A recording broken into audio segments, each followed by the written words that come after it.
Est-ce que vous m'entendez?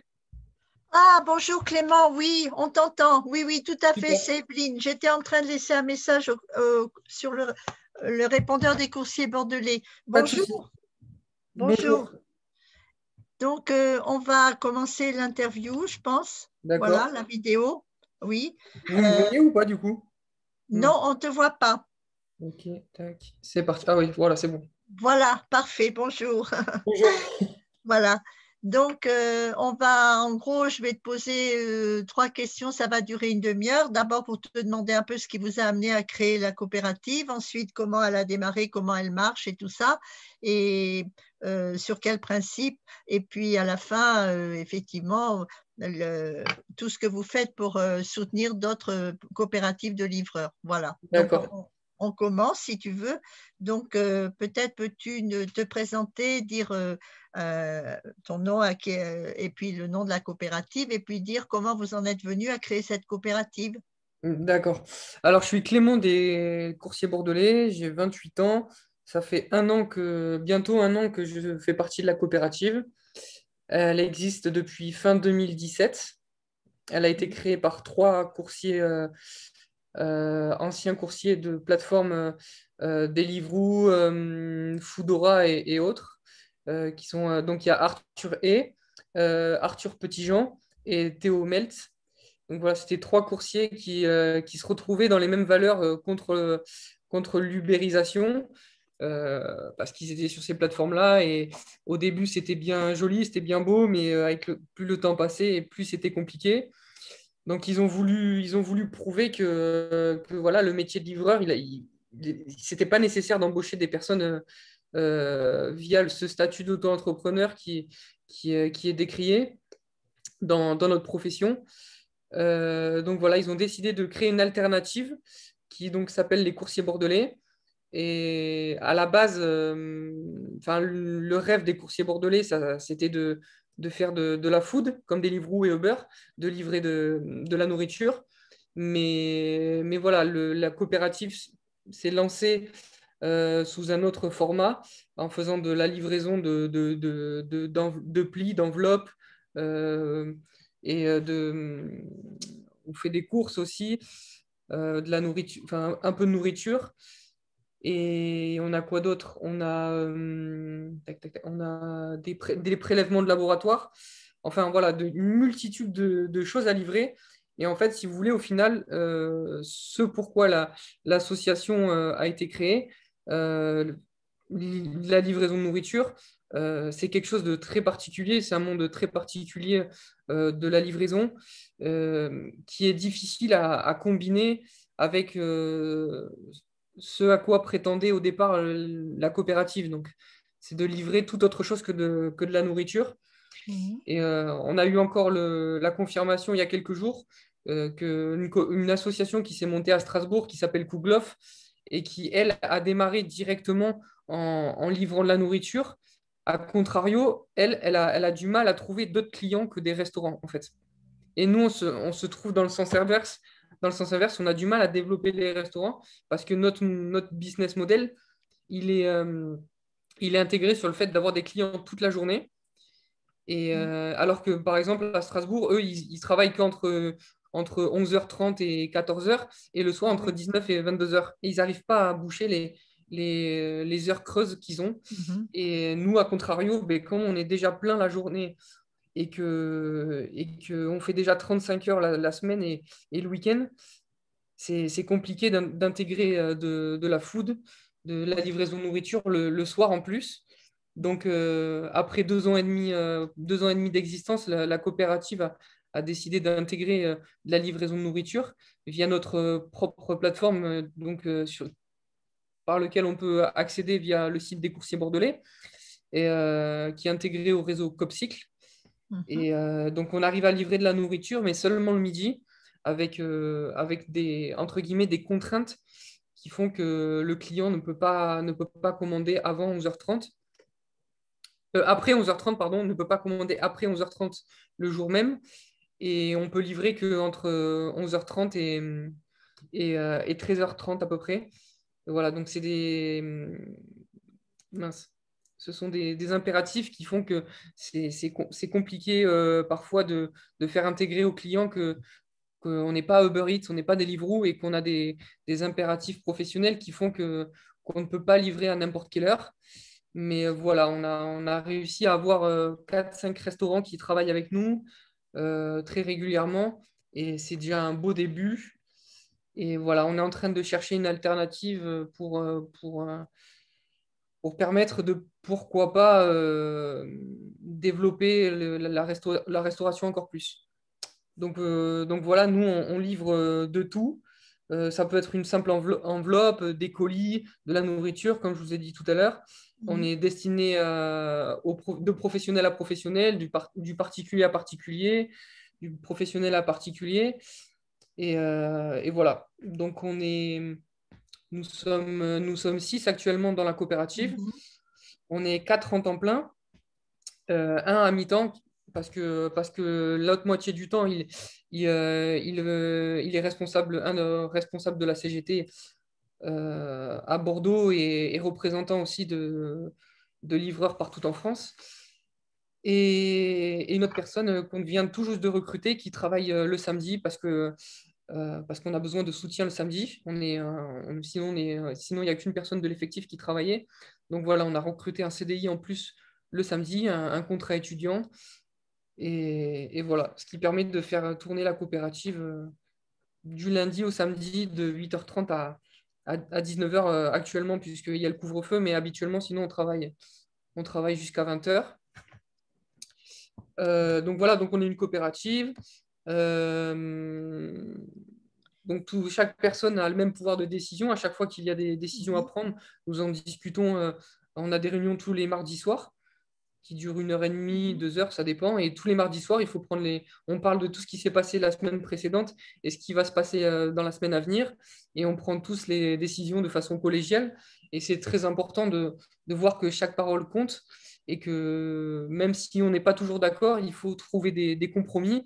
Et c'est très intéressant de se retrouver dans une telle aventure professionnelle Mhm. où finalement chaque personne peut compter les unes sur les autres et comme je vous ai dit, chaque avis de chaque coopérateur est très important et on essaie de tout faire pour que chacun se sente bien dans la coopérative Oui. et puisse donner ses idées afin de développer notre modèle et de faire grandir la coopérative pour avoir de plus en plus de coopérateurs. Pourquoi pas à terme arriver à une dizaine, ce serait Mhm. vraiment pas mal. Mhm. Et voilà. Et par ailleurs, on reçoit régulièrement aussi des mails d'autres anciens livreurs Uber Eats, Deliveroo, qui sont sur ces plateformes et qui en ont marre et qui veulent développer elles aussi leur association, qui à terme peuvent devenir aussi des coopératives. Et voilà, donc on essaie via notre coopérative à nous et via la CGT aussi et Arthur Mhm. d'aider toutes ces personnes qui en ont marre de ce système d'ubérisation et qui veulent s'en sortir par elles-mêmes et qui veulent prouver, tout comme nous et tout comme d'autres coopératives qui se sont déjà créées en France, que ce modèle d'ubérisation, que ce modèle de faire travailler des personnes en auto-entrepreneur sans sécurité sociale, sans mutuelle, sans congé payé et qui prennent tous les risques et qui du jour au lendemain peuvent se retrouver sans travail, sans revenus. Oui. Voilà, c'est pas un système viable et que l'État devrait nous aider à développer notre système modèle et qu'il est viable. On le prouve depuis 3 ans déjà que ce système-là est viable et Mhm. on est très étonné que l'État ne fasse rien pour aider toutes les personnes qui veulent s'en sortir et qui, au contraire, favorise toutes ces grandes multinationales qui ne sont là que pour appauvrir les travailleurs et les précariser de plus en plus et ne se soucient pas de quoi demain sera fait. Elles peuvent se faire jeter du jour au lendemain. Et oui, Alors que voilà, nous, notre coopérative, elle existe depuis 3 ans. Certaines personnes, mais, enfin, il y a 3 livreurs qui sont là depuis 3 ans, c'est eux qui les ont créés. Et au fur et à mesure, ils ont pu intégrer d'autres personnes à la coopérative. Et ce sont des contrats stables, on est en CDI. Et, et donc voilà, c'est vraiment ce à quoi aspirent beaucoup de livreurs, je pense. Mais il y a pas la place pour tout le monde. Et c'est très dur de se lancer dans cette aventure, de créer une association, une coopérative, surtout quand on n'y connaît rien et qu'il n'y a pas tant de soutien que ça au niveau des pouvoirs publics. Donc voilà, on oui. essaie d'orienter toutes ces personnes qui nous contactent régulièrement afin de les aider à créer leurs rêves, tout comme les coursiers bordelais ont réussi à toucher du doigt leurs rêves. Oui, je comprends. C'est très important que vous puissiez conseiller d'autres livreurs qui sont ubérisés, sans droit, qui sont poussés à faire des horaires et de prendre des risques aussi et ne sont même pas indemnisés en cas d'accident, de maladie, etc. Donc, c'est très important que vous puissiez montrer l'intérêt de créer une association, une coopérative, même si c'est difficile au début. Voilà, c'est ça, parce que les livreurs ubérisés, il faut savoir que au début, enfin moi j'ai commencé il y a plus de 2 ans, les livreurs gagnaient bien leur vie, vraiment on peut dire que enfin, c'était bien payé, mais bon, à côté de ça, il n'y avait toujours pas de sécurité sociale, il n'y avait pas de mutuelle. Donc on avait de bons revenus, mais à côté de ça, il fallait mettre de l'argent de côté pour s'il nous arrivait quoi que ce Oui, soit. Aujourd'hui, ces livreurs-là n'ont même plus ce oui, bénéfice-là c'est ça. d'avoir de bons revenus, en fait. Donc aujourd'hui, ils ont ni protection sociale et ni de gros salaires, enfin de gros revenus. Donc voilà, il n'y a plus rien, en fait. Il n'y a plus rien d'avantageux. Et les seules personnes aujourd'hui qui s'inscrivent sur ces plateformes sont des personnes dans une précarité C'est ça. immense qui n'ont vraiment pas le choix et ces plateformes-là en profitent. Et ces plateformes-là, voilà, depuis 3 ans, depuis la création, baissent de plus en plus les C'est ça. revenus. Ces personnes-là gagnent de moins en moins d'argent. Et voilà, donc ils sont obligés de plus en plus rouler. Certaines personnes peuvent passer 45 à 50 heures par semaine, voire plus, sur leur vélo pour gagner à peine le SMIC. Et mince,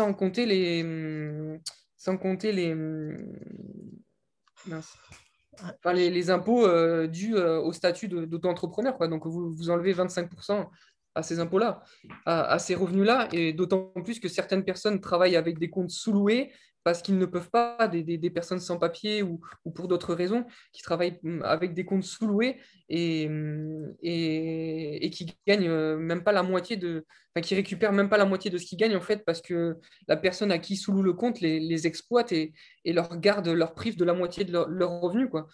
Et ces plateformes-là sont au courant, mais ne font pratiquement rien pour changer tout ça.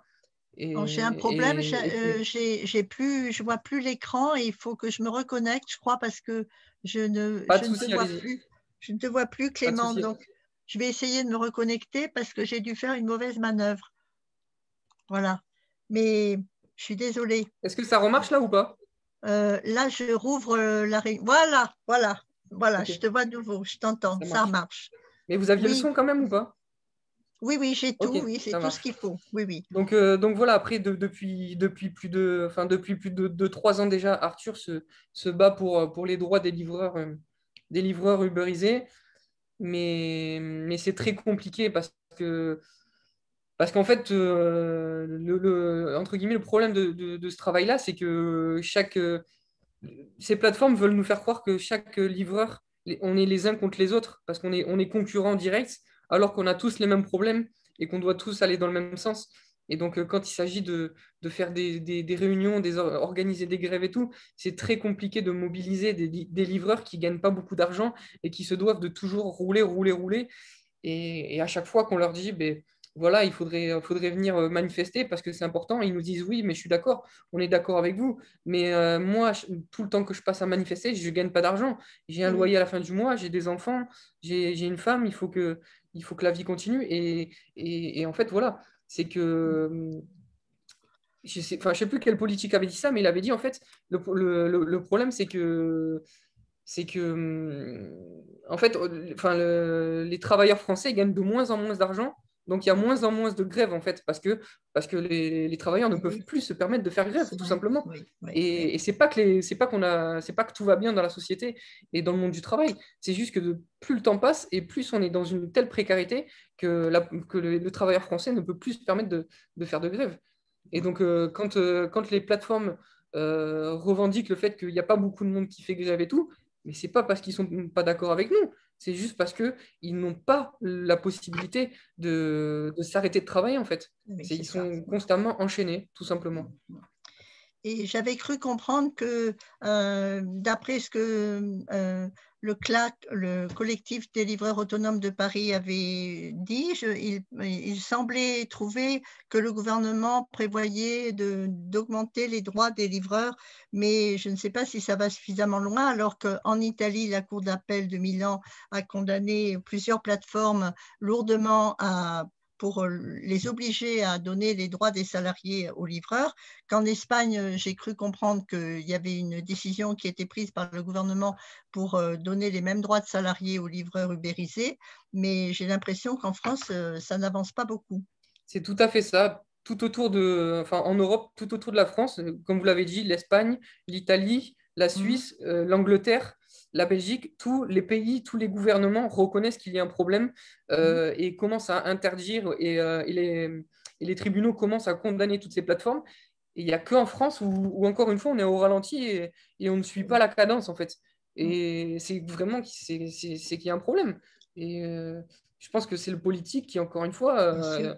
ne veut pas reconnaître ses erreurs et que enfin, la justice fait son travail parce qu'ils ont déjà condamné Deliveroo et Uber en Mhm, France.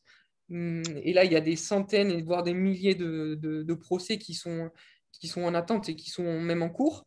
Et de toute mhm, façon, il va y avoir des requalifications de contrats en masse.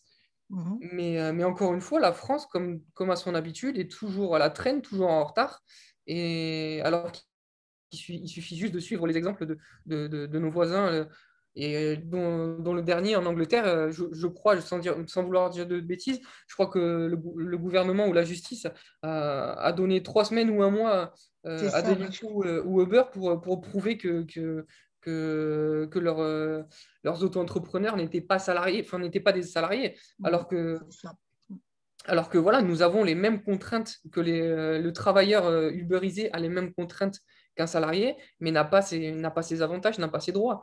C'est Donc, ça. euh, donc voilà, le système Uber Deliveroo, c'est tout simplement, vous avez les contraintes des salariés, mais vous n'aurez pas leurs droits, quoi. C'est très bien que vous ayez pu recruter des nouveaux salariés coopérateurs et je pense que le travail que fait Copcycle aussi, c'est de soutenir la diffusion du nombre de coopératives, hein, je pense. Ben, il nous donne l'outil pour pouvoir fonctionner, une application qui fonctionne très bien et qui est très utile. Et voilà, après, ils nous font parvenir leur savoir et leur vécu. Il y a beaucoup de coopératives et d'associations qui sont avec elles. Et voilà, la coopérative Copcycle prouve tout simplement que c'est un modèle viable et que Oui, voilà, que beaucoup de livreurs peuvent faire appel à eux pour créer à leur tour leur propre initiative et qu'il y a de la place pour tout, il y a de la place pour tout, il y a de la place pour tout le monde, pardon, et que voilà, il faut pas faire comme Uber de Deliveroo, il faut pas que une coopérative ou une association dans une ville prenne le monopole. oui, Faudrait tout simplement, enfin, il y a du travail pour tout le monde, surtout dans la restauration, dans les villes qui veulent, dans les coopératives, les associations qui veulent développer la restauration, enfin, la livraison de nourriture. Il y a de la place pour tout le monde. Il y a tellement de restaurants à l'heure actuelle sur ces plateformes qui rêveraient de pouvoir avoir une alternative viable à ces plateformes-là parce ces restaurants-là clairement se font racketter à ah hauteur de oui, 30% par ces plateformes, alors qu'au final, elles proposent quoi? Juste des livreurs, en fait. Cette application, enfin, ces plateformes-là proposent juste de mettre en relation des livreurs et, à des restaurateurs. Donc, Mhm. et ça, le faire payer 30%, et Oui, surtout, c'est énorme. d'autant plus dans une conjoncture telle que celle-là, c'est du racket en fait.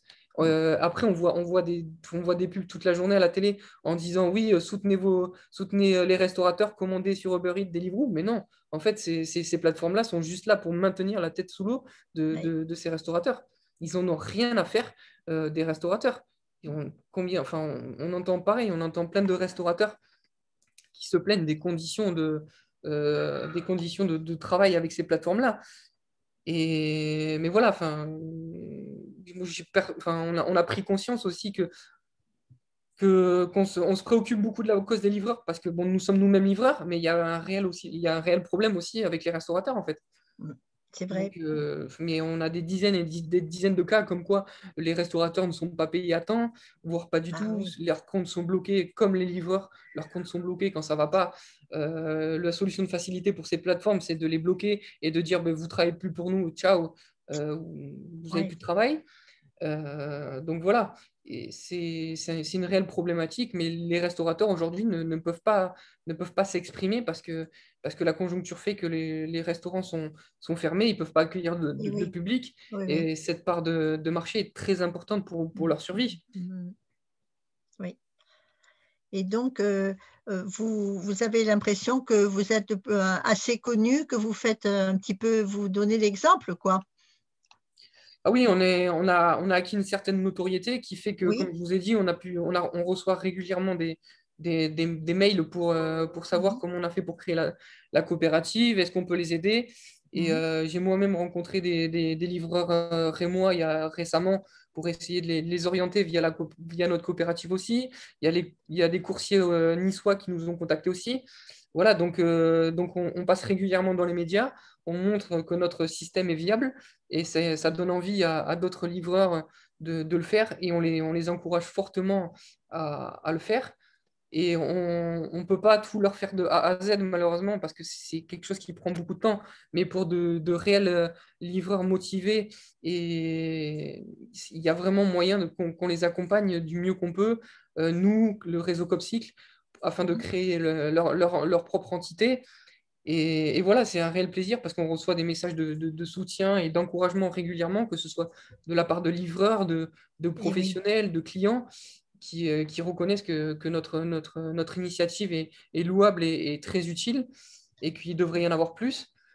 Donc Oui. voilà, on espère que enfin, Voilà. chaque fois qu'on passe dans les médias, on essaie de passer un petit message en soutenant les personnes et en encourageant surtout les personnes qui se posent la question, est-ce que moi aussi je peux faire pareil?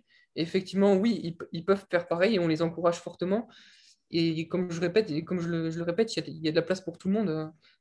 Voilà. Et le contact, donc, du coup, c'est le mail, c'est contact@copcycle, C2OP cycle.org, hein, c'est ça, je crois, ou Alors, .com. je ne pourrais pas vous dire Moi, directement, je mais ça l'ai doit être pas. ça, c'est possible.